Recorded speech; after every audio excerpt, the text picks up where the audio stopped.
ayonan mak jiwel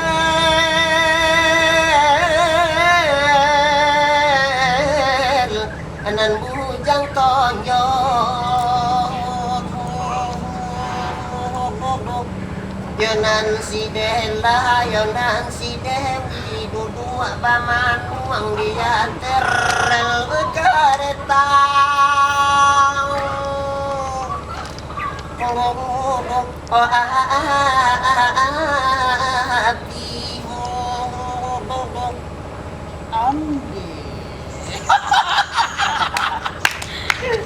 dalam jatuh hai matu maciwil ni. muncul ke dalam. Kalau kata apa kata keram dia tu apa kesusahan. Tak ada susah-susah dah. Aduh. Yang paling lengket. Aduh. Lah tinggi mangkue rabah. Saja yang pandai memanjat. Mangkue kerambi ndak babuah. Dia pagi, dia betul. Ayo pagi. Dia pagi tunjuk. Iya.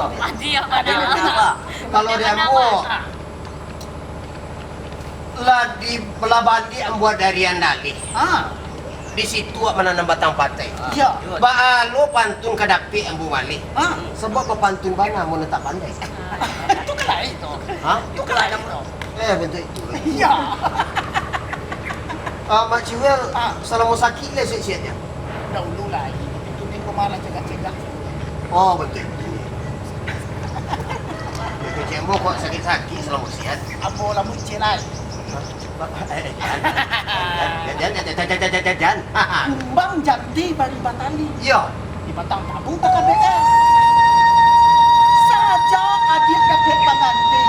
Kau malah kambang budu di gue. Betul dulu di bulu ya.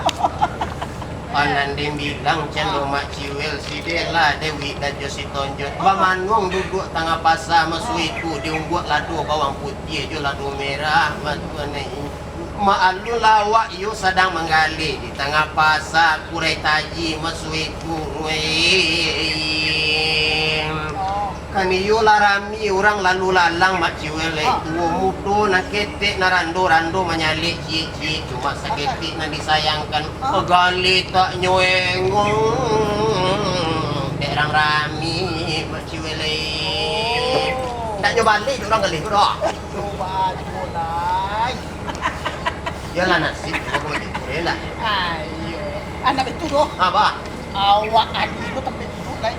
oh diambil itu dulu lah Cak deh dah tapi si ngomong. jadi tak apa Awak amok kamu dua lo. iya Iya.